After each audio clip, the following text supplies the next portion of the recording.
The jungle stank of rot, gunpowder, and rain. Somewhere ahead, a machine gun rattled, short, nervous bursts that echoed through the trees like thunder trapped in a cage. Lieutenant Colonel Merrill read. Hastings crouched behind a fallen tree, mud streaking the side of his face. His radio hissed with static and fear. Command's voice came through, sharp, panicked. "Pull back, Hastings. You're surrounded." He stared at the device, then turned it off. All around him, his men, half-starved, drenched, trembling, watched their commander in silence. Hastings grinned, teeth white against the mud. "They think we're done," he muttered. "Let's prove them wrong." Moments later, the jungle erupted. Grenades flashed in the rain. Rifles barked. In the chaos, 100 American soldiers, outnumbered 6-1, smashed through a Japanese force twice their size. When the smoke cleared, Hastings' men stood, bleeding, exhausted, alive. Headquarters called it reckless.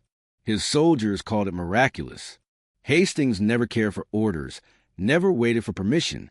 He believed wars weren't won by bureaucracy, but by instinct. To some, he was a madman. To others, a genius. And though his superiors tried to erase him from history, his tactics would later become the foundation of modern special operations warfare. This isn't the story of a perfect soldier. It's the story of a man who broke every rule, and in doing so, rewrote the art of war. Long before the jungle, before the legend, Merrill read, Hastings was a problem the U.S. Army didn't know how to fix. He came from a patch of wind-blown Iowa farmland where the horizon never ended, and the only rule was work until your hands bled. He joined the Army looking for structure and found suffocation. The interwar Army was obsessed with polish. Uniforms so sharp you could cut yourself on the creases. Officers who cared more about marching in straight lines and surviving a fight. Hastings hated it. During drill, he'd order his platoon into mud instead of parade squares. "A clean boot never saved a man," he barked. When an instructor scolded him for breaking formation, he laughed. "Sir, the enemy won't wait for alignment." To career officers, this was insubordination. To the men under him, it was revelation. They trusted him because he sweated beside them, cursed like them, and never hid behind rank. In barracks gossip, they called him a Red Bull, unstoppable, stubborn, a little dangerous. One evening, after a field exercise gone wrong, his captain confronted him. "Lieutenant, do you think you know better than the manual?" Hastings wiped mud from his sleeve. "No, sir," he said, "but the manual's never been shot at." That single line followed him like a shadow. Reports branded him unorthodox, temperamental, resistant to authority. He was passed over for promotion twice. His personnel file grew thicker than his service record. Yet even his critics couldn't deny his results. Every training mission under Hastings finished faster, cleaner, and with fewer injuries than anyone else's. He studied warfare the way farmers study weather, not from books, but from patterns. "The field talks," he'd tell young recruits. "You just have to listen." It was intuition wrapped in discipline, and it made other officers nervous. The Army wanted order. Hastings wanted victory. Then came December 7th, 1941. Pearl Harbor turned the world upside down overnight. Suddenly, the Army that once punished improvisation began begging for it. "We need men who can think on their feet," the recruitment ads read. Hastings smiled bitterly. For once, chaos had caught up with him. By 1942, he'd been transferred to the China-Burma-India Theater, a logistical nightmare stretching from the Himalayas to the Bay of Bengal. The Japanese had carved through Burma like fire through dry grass, cutting off the Allied land route to China. Most commanders called the terrain impassable. Hastings called it challenge. In Calcutta, he met a British liaison who tried to warn him. "You'll hate Burma, Colonel. The jungle eats men whole." "Then we'll feed at the enemy first," Hastings replied. Within weeks, he was assigned to a composite unit, a mix of American volunteers, Kachin scouts, and a handful of British officers too eccentric for regular duty. Officially, they were a long-range penetration group. Unofficially, they were expendable. When Hastings saw their supply manifest, he laughed out loud. "We can't fight a war with this," he said. "We can't even feed a platoon." The quartermaster shrugged. You'll have to make do. And he did. He threw away half the gear, replaced tents with tarps, weapons with lighter carbines, and ordered his men to carry only what they could run with for 10 miles. Speed is life, he said. Everything else is weight. To headquarters, it looked like chaos. To the men, it felt like freedom. He trained them in silence drills, forced marches, ambush games. At night, he'd walk the perimeter humming quietly, an odd habit that unsettled newcomers until they learned it meant he was thinking. When someone asked what tune he was humming, he said, whichever keeps the mosquitoes away. What kept him awake, though, wasn't insects or orders. It was a question that had followed him since his first day in uniform. What if everything they taught us about war is wrong? The official doctrine said victory came from numbers, logistics, and hierarchy. But Hastings had seen enough training deaths, enough broken orders, to know morale was the real fuel of war. He wanted soldiers who could improvise when the plan disintegrated. And in Burma, plans always did. His peers mocked him for it. You're running a circus, not an army, one major sneered. Maybe, Hastings shot back, but my clowns shoot straighter.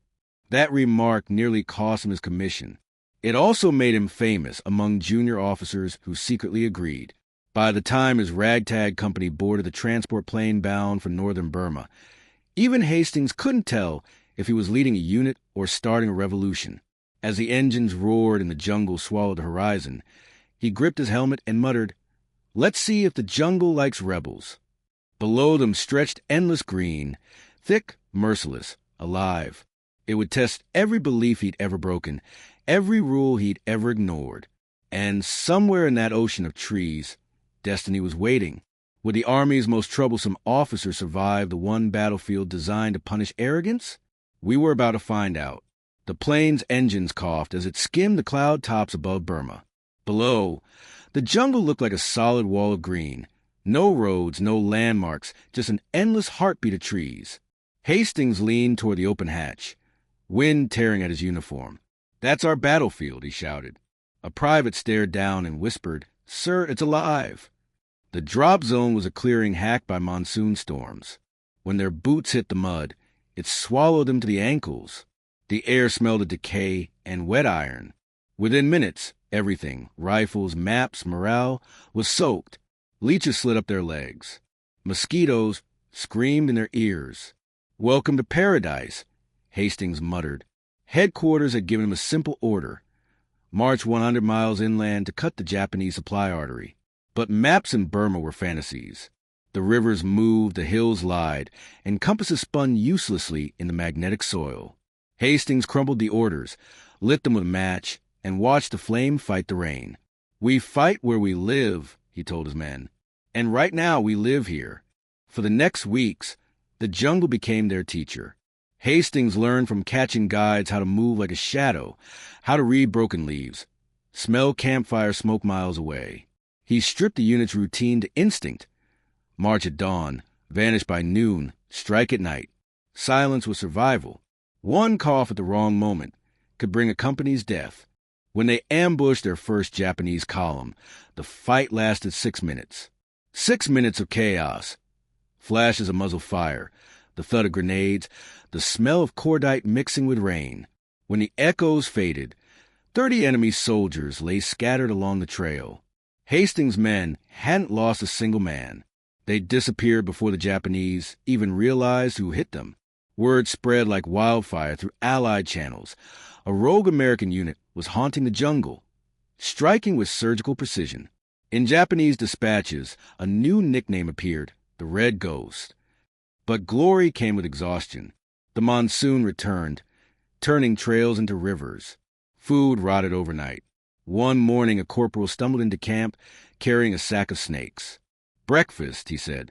Hastings grinned. "Now you're thinking like soldiers." He forced him to laugh through fever, to joke through hunger. "If the jungle can't break your spirit," he told him, "no general can." Each success pulled them deeper into the inferno. Behind them, headquarters still demanded reports in perfect format. They sent one line, "Mission continues." Then they cut the radio for a week. To command, they were insubordinate.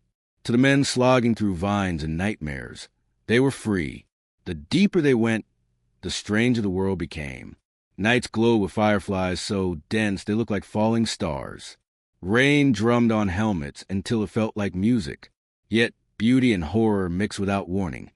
A snake bite here, a fever there, a body buried in silence, because shooting a flare for a funeral meant death. The jungle didn't care who was brave, only who adapted. One evening, Hastings sat alone sharpening his knife. The sound rasped against a hum of insects. A sergeant approached. "Sir, do you ever get scared?" Hastings paused. "Every day," he said. "But fear keeps you awake. Panic gets you killed." That was the secret he never wrote in any report. Control the heartbeat, and you control the battle. By late 1943, they had sabotaged bridges, raided depots, and disappeared before reinforcements arrived. Casualties minimal, results staggering. Supply convoys stalled. Japanese radio operators cursed the red demons in the hills. And still, Washington doubted him. Too many victories. Too few witnesses. No unit that small could cause this disruption. One general scoffed. Hastings only smiled. Tell him to come see for himself. What none of them understood was that he wasn't just fighting the enemy. He was testing a theory that small, flexible teams could outthink giant armies. A doctrine decades ahead of its time, born from mud and stubbornness. But success, as always, breeds enemies on both sides of the line. The more bridges he blew, the more bridges he burned with his own command. Headquarters would soon demand obedience, and Hastings would give them defiance instead. The cable arrived in the middle of a storm. Rain slammed the tin roof of the jungle camp as Hastings crouched over the field radio, mud running down his arms. A voice crackled through the static, monotone, bureaucratic, blind to everything he'd seen. Cease operations immediately. Withdraw and await further orders. He read the message twice, jaw tightening. Around him, men patched boots, cleaned rifles, boiled rice, and helmets. They'd just spent 3 weeks cutting through enemy patrols to reach a key bridge on the Chindwin River, a supply artery feeding thousands of Japanese troops. Pulling back now would mean handing it all back to the enemy. Hastings stared into the rain. "They want us to go home," he muttered. A sergeant looked up. "We came this far to turn around?" Hastings shook his head. "We didn't come here to turn around. We came here to matter." He crumpled the cable, fed it into the fire, and watched it curl into ash. "We move at dawn." That decision would define him and nearly destroy him. At sunrise, fog clung to the trees like smoke. Hastings led his men through knee-deep swamp toward the bridge. Every step a gamble. Enemy scouts prowled nearby. Their own rations were down to scraps. "One last push," he told them. "After that, we eat the enemy's rice." The attack was brutal and fast. Explosions blooming across the wooden spans, the roar of collapsing steel swallowed by thunder. Within minutes, the Chindwin supply route was gone, erased from a map. For weeks afterward, Japanese forces in central Burma starved for ammunition and food. It should have been a triumph. Instead, it became evidence. Headquarters branded the operation unauthorized. Destruction of infrastructure. The report from Calcutta dripped with rage. Lieutenant Colonel Hastings has exhibited continual disregard for orders and chain of command. Investigators were dispatched. One colonel, all polished boots and polished ego, arrived at the forward base demanding explanation. "You blew that bridge without permission," he barked. "I blew it because it needed blowing," Hastings answered. "You violated protocol. Protocol doesn't bleed. Men do." The conversation ended there. The colonel filed for disciplinary action. But something strange happened next. Hastings' men refused to stay silent. They drafted a letter signed by every survivor of his unit. "We would rather die under Hastings than live under anyone else." That statement spread like wildfire through the ranks. Soldiers in other units whispered it in tents, scrawled it in notebooks. For a moment, one man's defiance became a rallying cry. Yet victory had a price. For Hastings, it meant isolation. He was promoted on paper, but shunned in strategy meetings. Every commendation came stapled to a reprimand. He existed in limbo, too affected to punish, too rebellious to reward. Late one night, he sat by a campfire, staring at the flicker of flame reflected in his compass. Around him, the jungle hummed. "You ever feel," he asked his aide, "like the real war's not out there?" He gestured toward the dark trees. "It's up here, between orders and survival." The aide smiled weakly. "If it's between you and headquarters, sir, my money's on you." Despite the politics, his operations continued. Smaller, sharper, stranger. He split the company into 3-man cells, each trained to operate without central command, an idea unheard of at the time. They moved on instinct, using terrain, deception, and improvisation. Japanese scouts reported phantom forces striking simultaneously across 50 miles. In reality, it was Hastings' experiment in chaos theory, before chaos theory had a name. But the strain was visible. The men were gaunt, fevered, surviving on jungle fruit and captured rations. One morning, a corporal collapsed from malaria. Hastings sat beside him, spooning water onto cracked lips. "Hold on," he whispered. "We finish what we start." The corporal survived. Years later, he'd write, "We followed him not because he ordered us to, but because he never asked us to do what he wouldn't." By late 1944, Hastings had built an army of ghosts, invisible, unstoppable, half-myth. Yet every telegram from command grew colder. "Recall for debriefing," one finally read. He knew what that meant. Suspension. They couldn't court-martial him without headlines, but they could bury him in paperwork until the war ended. He folded the paper, slipped it into his jacket, and said quietly, "We'll go when the jungle tells us to." And the jungle wasn't finished with him yet, because before it could withdraw, the monsoon returned, and with it, the deadliest ambush of his career. It would become the battle that should have broken him, but didn't. The sky split open without warning. One moment, the jungle steamed in silence. The next, mortars screamed through the trees. Branches shattered. Mud erupted.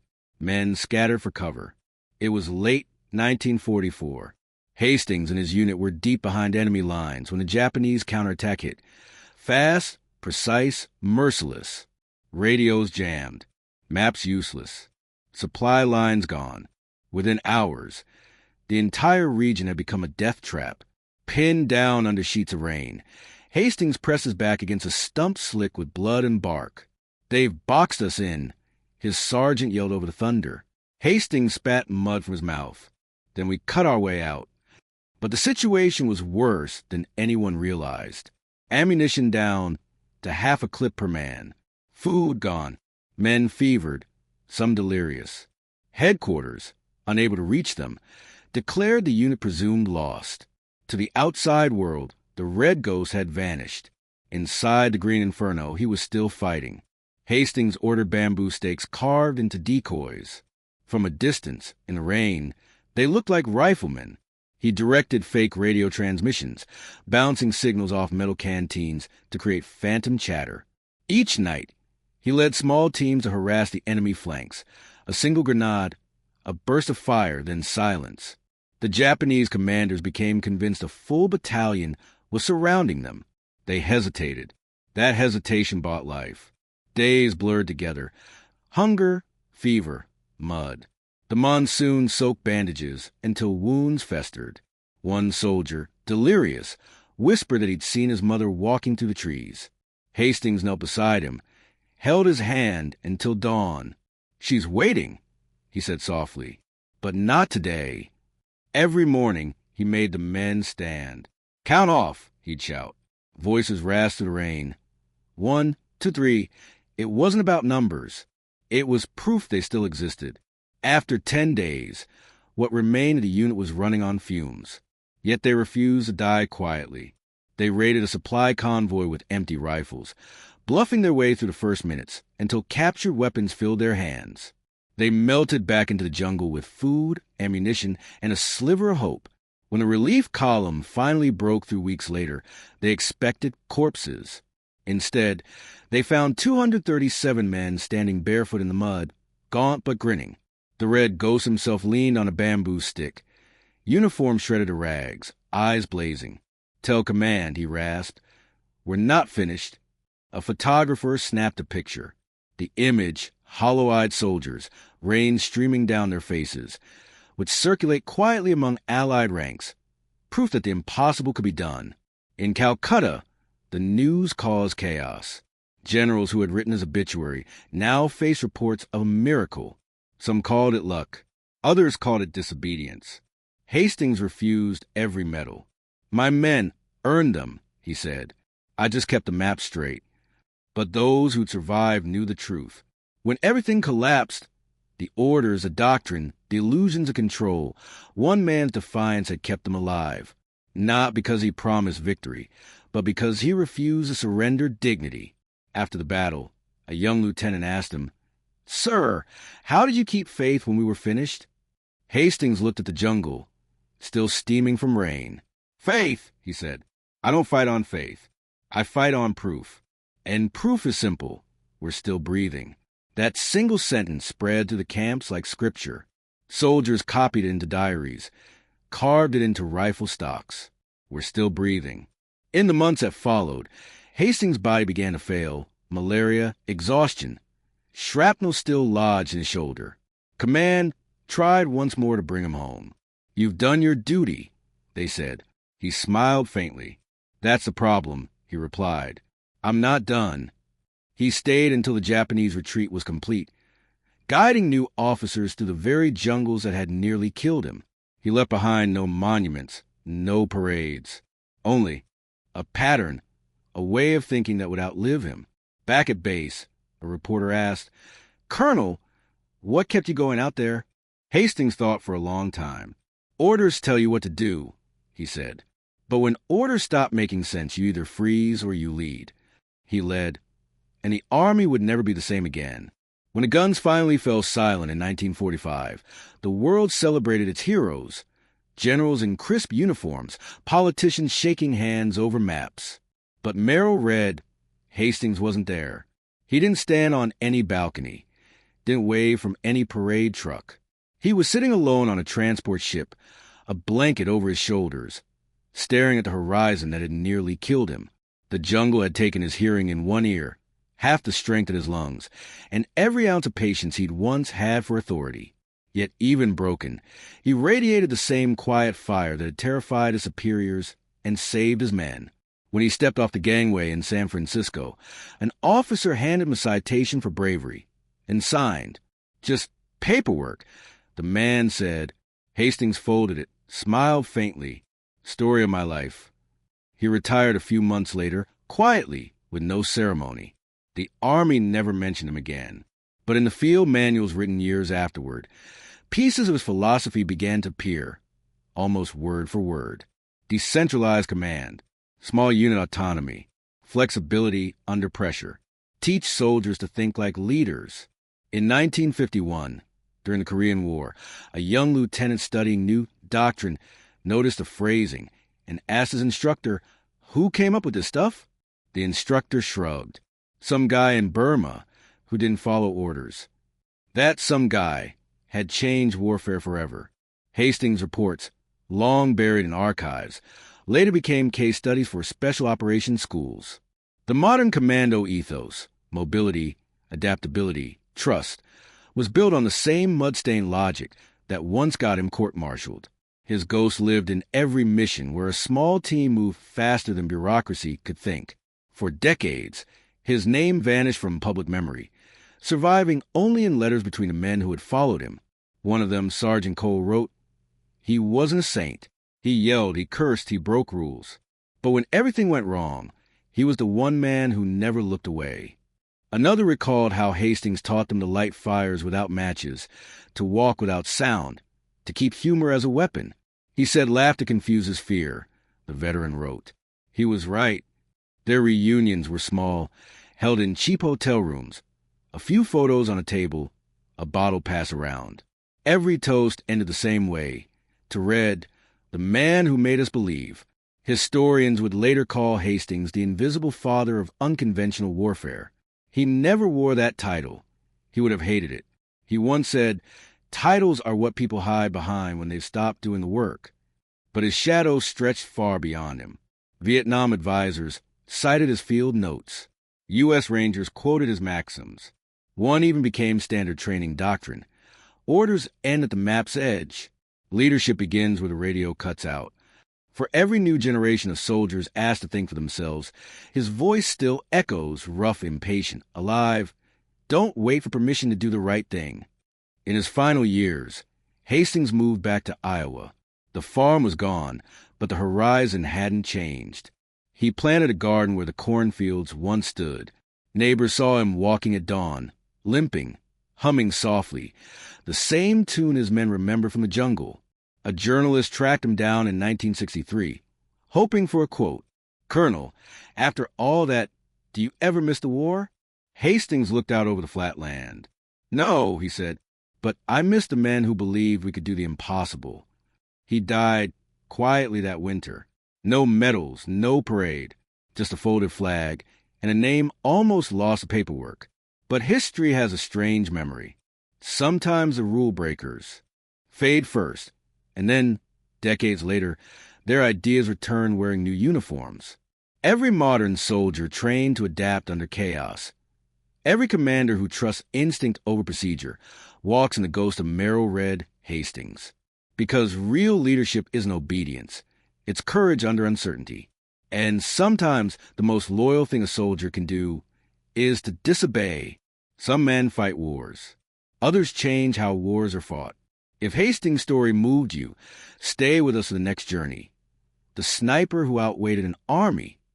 Subscribe and remember, the sharpest weapon isn't forged from steel. It's the mind that refuses to break.